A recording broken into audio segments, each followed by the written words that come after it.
I'm pleased to say I'm joined by one of the debutantes in this year's WDF World Championship, America's Leonard Gates. Thanks for the time, Leonard. How you doing? Oh, I'm great. Glad to be here. Well, thanks for your time. And we're talking at the start of the week that you make your WDF World Championship debut at the Lakeside as you get ready to travel over from America. How are you feeling right now? I'm feeling pretty good. I've played in a couple of tournaments. I just finished one this weekend. Shot great. Just everything seems to be falling into place.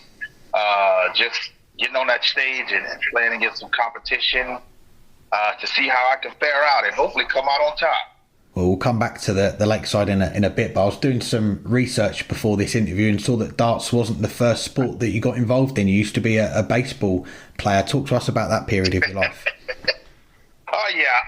Coming up, playing sports, of course, over here in America has always been a thing. It kind of ran through my family. My uncle played football. I played a little football, but baseball seemed to be more exciting and more beloved because of the game, concentration and this and that.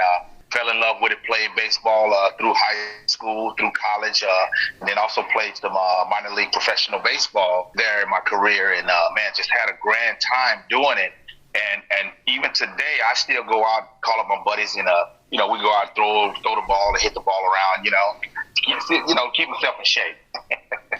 Excellent. Well, we'll come on to your darts, but do you feel like some of the skills and experiences you gained from baseball have helped since you started pursuing darts further?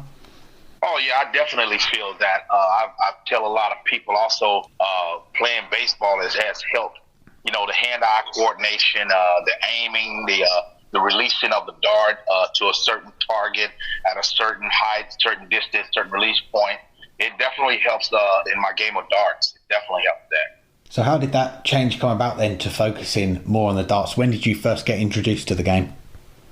It was in 1994 down in San Antonio, Texas. Some buddies of mine, Tyrone Thomas and Floyd Wolford, they came into our local pub. Well, y'all say pub, we say our bar or club. And they had the cases and everything and pulling out the darts, putting them together. And I'm just like, hey, man, what are y'all doing?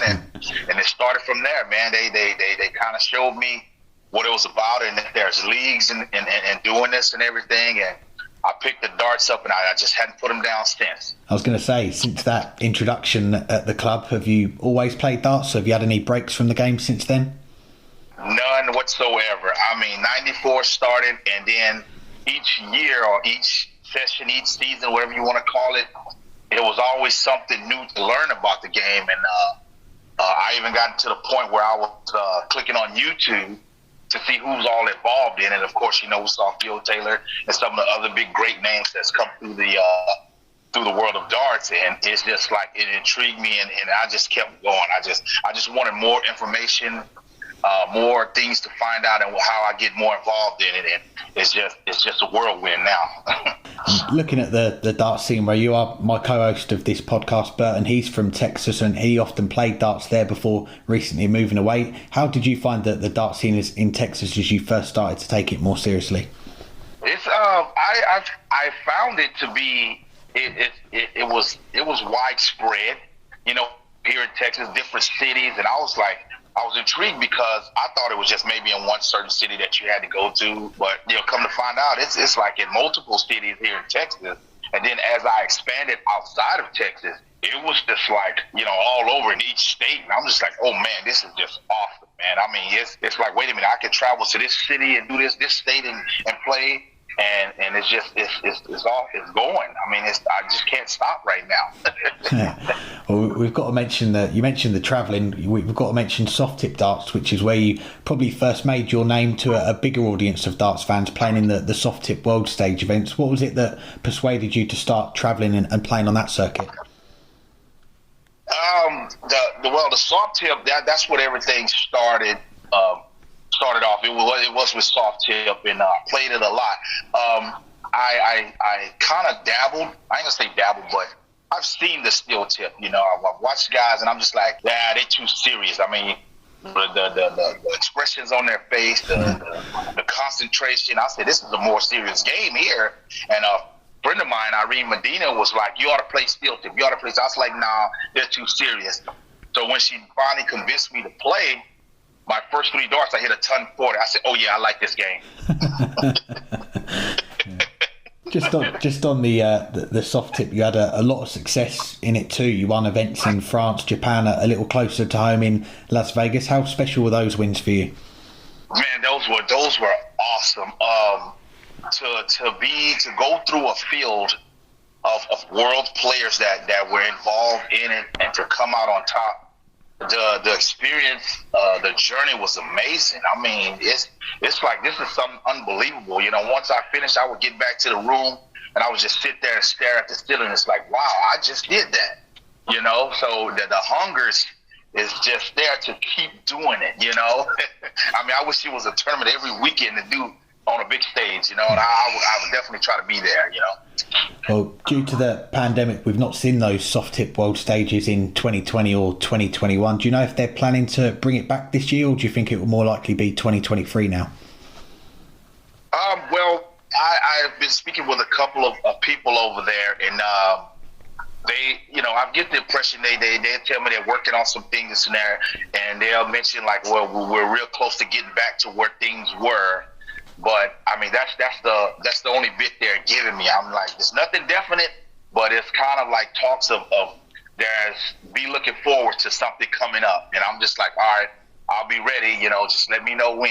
Well, let's get back to steel tipping. At the start of 2020, you were over here in the UK for your first taste of Q School. What was the main drive behind wanting to give Q School a go? Well, the main drive was basically I had a goal back when I first started playing darts. I imagined myself playing, of course, but of course Phil Taylor was the big name. I said, I wonder if I will one day would be able to play against this guy on one of those stages. You know, so each year after that, my drive and my push was to get to that point where I'll be able to do that. But unfortunately, you know, he retired, but I said, okay, you know what? Who's next in line? Somebody next in line, one of those big guys over there next in line I want to play. And you know, and just compete on a regular basis with the gentlemen and with those gentlemen, and just, you know, just keep it going, man, because it's wonderful. I mean, I can't get enough of it. I was looking at your results from Q School that year, and of course this year you were fourth on the overall averages that first week at Q School, and again this year you caught the eye of that 113 average. How do you look back on those Q School campaigns? Man, the experience was great. When I went in, I was telling myself, you know, just play your game, play your darts. You're going to see some names over there, the names that I've heard of before. And, of course, being over there in England and in Europe, you know, it's their game. You know what I mean? They live it over there. They play it every day all the time. And it's like, okay, well, let's go over here and see what you can do. And I wasn't really thinking about anything else, just you know, what's right in front of me, the board, the line, and seeing what I was going to do. But there is definitely a difference in the level of play that the Europeans bring as far as America goes. Well, sticking with the PDC side, the long-awaited World Series event in New York, that's got the green light for this June. I know it's still a few months away, but how big do you think that event could be for darts in America? Oh, it definitely could be a huge. When we had it here in Vegas a few years ago, I said that was just like the tipping point. I said if we can keep that going, because now we're starting to get more and more steel tip people to get involved in the game. They're looking forward to like, hey man, I want to go on this big stage. How do I get there? And all of the advice and the know-hows to get there to play in these events starting to happen, and I think it's going to be pretty big. And in my opinion, definitely the guys that are shooting in it or are going for that title, they're going to be there to play some darts and try to achieve that. And your hopes of getting in that tournament rest on the CDC qualifiers, and we should mention the CDC and the work that Peter Satira and the team are doing right now for darts in North America. What have you made of what they've done so far? The CDC definitely has brought out plenty of competition. I can see it, I can see the change in the gentlemen that play in the game now. They're taking it very serious. It has provided a more professional atmosphere to where when you going in, and you playing in this event, you know you're going to be playing like right off the bat. There's no easy first rounds. It's like when you go in here, you play in the top in the United States. You better be on your game, because if not, you're going to be in the last. You're going to be looking at the rest. You're going to look at the rest of the field play, and you're just sitting back. Well, let's switch back to the WDF, and it's going to be your first steel tip world championship. It's only a few days away now. What does it mean to you to be playing at Lakeside and getting to make your debut in a tournament like this? It's actually, to me, it's very surprising, because chance to come to the WDF, but Joe Chaney, he beat me out in points to go over there and play, and so I watched him and checked him out. I said, okay, if I ever get the opportunity again to go play, definitely going to be there, and I'm definitely going to try to play me some of my best darts I've ever played before. But to what it means to go over there and represent and try to win a title, maybe, I don't know. It's not too far-fetched.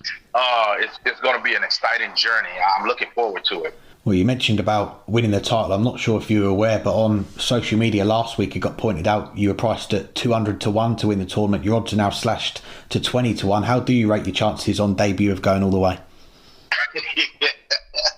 Well, I'm not a big numbers guy. I don't look at the numbers, this and that. I look at myself, I put myself in a position to where I'm like a creature of habit. You put me in that position, I'm going to do the best and give the best that I can give at that moment.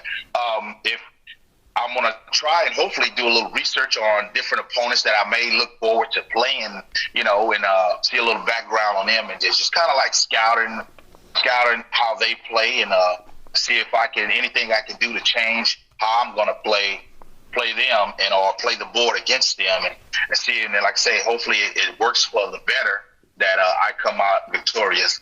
And just on the draw and how it's worked out, you were originally due on the second match on the first Saturday in the first round. You've been bumped up to the seeds after players withdrew. You're not going to play now until Wednesday. What is the plan? Are you still coming over as early as you expected, or have you changed things around? Yeah, I've changed a little things around. I'm going to go to another tournament this weekend, steel tip, and play in that, keep myself fresh. And then that Monday, I'll fly out Monday evening to England, and I'll get there Tuesday morning. You get settled all day Tuesday, get some practice in, and be ready to play to hit it Wednesday evening.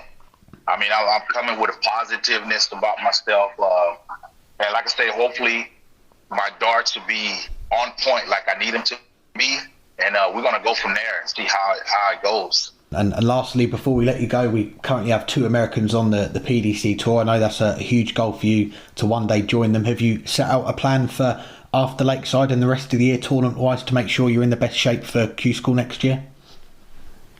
Oh yeah, definitely. I've did 3 years of Q School, twice in England and once in Germany, and each time I went and participated, I've taken something from that journey, and it's just like I tell myself each and every year, go better prepared than you did the year before. Like this past year, the scoring was excellent there. The difference is that when I have a chance to I'm sitting on an out before and I get a chance to shoot at it, take it out. No exceptions. No exceptions. Wish you all the best for Q School when it comes round. But before then, of course, best of luck for the tournament this weekend. Safe travels over here to the UK, and we wish you all the best for that debut at Lakeside next week as well. Thank you so much. Thank you so much.